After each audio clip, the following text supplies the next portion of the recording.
And let's stick with the phones. We have from Charlottesville, Ohio, I guess it's Delia, and she is 13 years old. Hi, Delia. Welcome to our program.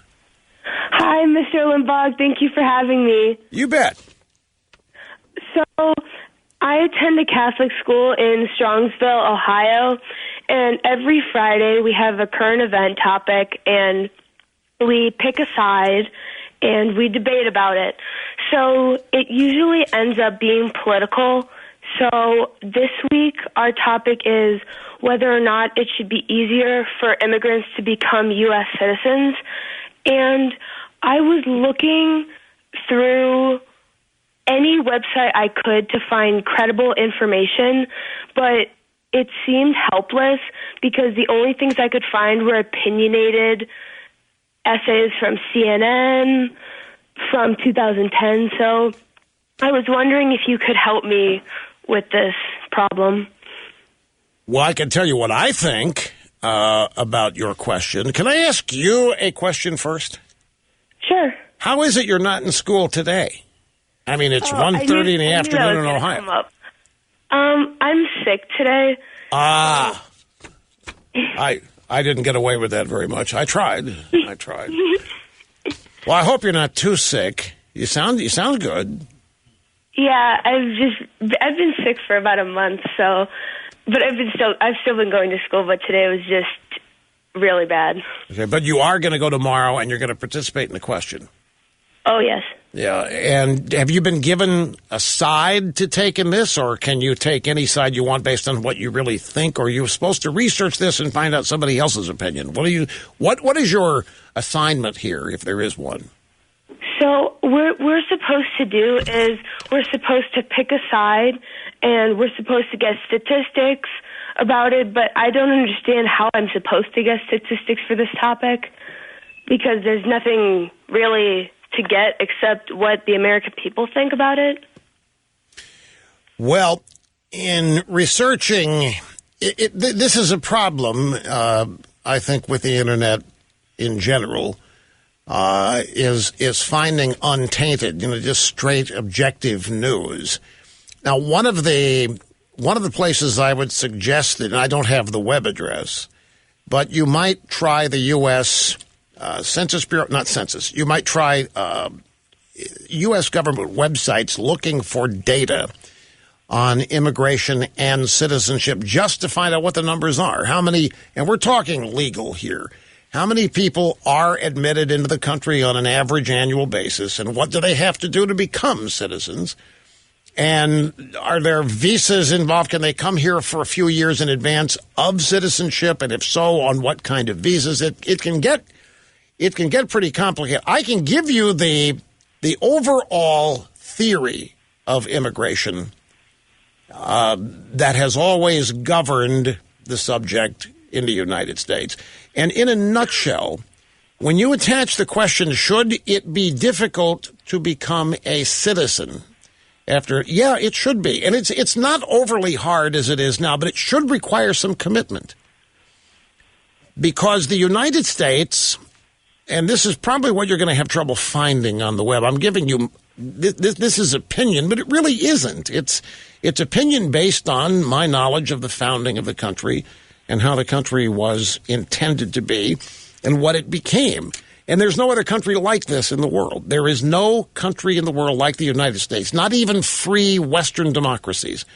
We are the only country in the world with a constitution that limits the government, that provides for the primacy of the citizen over government. We do not have a constitution that limits what people can do.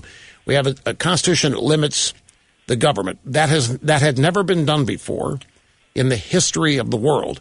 Most people, Delia, even today, most people alive today live under some form of dictatorship or tyranny and have nowhere near the freedoms that we in the United States have. They don't have anywhere near the economic freedom and liberty or prosperity that we have, which is why we're such a targeted destination for people. We stand out. And it's precisely because this country was founded on the basis that human freedom and human liberty and the human mind unfettered leads to exceptionalism and greatness. Not that we're better than any other people on the earth, but because we have fewer restraints and restrictions on us, that we are freer to reach our potential as individuals and as a population. Well, this led to the establishment of a distinct American culture. And by culture, I mean rules and regulations and morality by which the citizens of America live by. And this culture was itself rooted in the premise of individual liberty, where you could pursue happiness while living your life, unafraid of what you think, unafraid of what you say, unafraid of where you go, because your government does not have the power to penalize you for it. So this kind of unshackling of the human being led to untold innovation and progress, economic prosperity. And our population growth, we purchased Louisiana Purchase and won some territories. The population growth of this country, coupled with that unique, never before seen in the world freedom and liberty, unleashed a population like the world had never seen. We nations had been around for thousands of years, say, in Europe or the Middle East.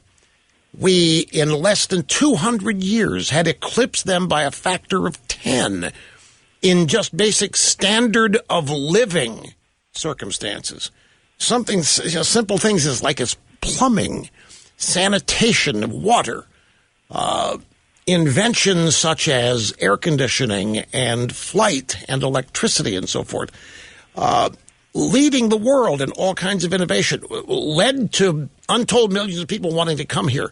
In order to preserve this country, it ought to be a very specific task for somebody not a citizen to become one. If they come here via legal immigration, they do have to take a test. And those who endeavor to become citizens and pass the test, it's one of the most proud days of their lives. If you've ever been to a naturalization ceremony or ever seen one televised, it is one of the proudest days of their lives to become, quote unquote, an American. They learn the language. They become familiar with the customs. They do not sacrifice their nationality. If they arrive here as Italians, they're still Italians, Italian Americans, but they become Americans. It's a good thing to become an American, to be a participant in this unique, distinct culture. Well, what's happening is that unique, distinct culture is being diluted and watered down by record numbers of illegal immigrants who want to become citizens but do not want to have to do anything required to become a citizen other than show up. And that's why so many of us feel the country is at risk and threatened. We are a nation with a culture and a society worth preserving as hard as it takes, as long as it takes, as much as it takes to preserve it. And we're under assault. There are people who think that our society is exclusionary, it's unfair, it discriminates. And all of that is literally a bunch of caca.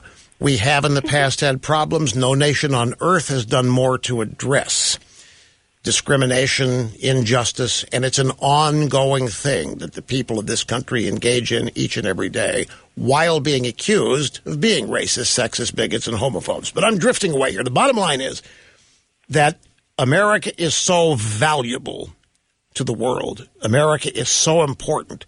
Preserving the culture that led to this exceptionalism is worth preserving, and it ought to be hard. It ought to take some effort to become an American. If you have grown up and you've not been educated and you have to come here, you want to become a citizen, well, you need to learn what it takes. People born here grow into it. And that birthright, if you're born here, you're a citizen, so you don't have to take any tests. You just grow up and hopefully you become an American. But we are in charge. Every nation should be in charge of who gets in and who doesn't. Every nation should have the ultimate right to determine who gets in and becomes a citizen and who doesn't.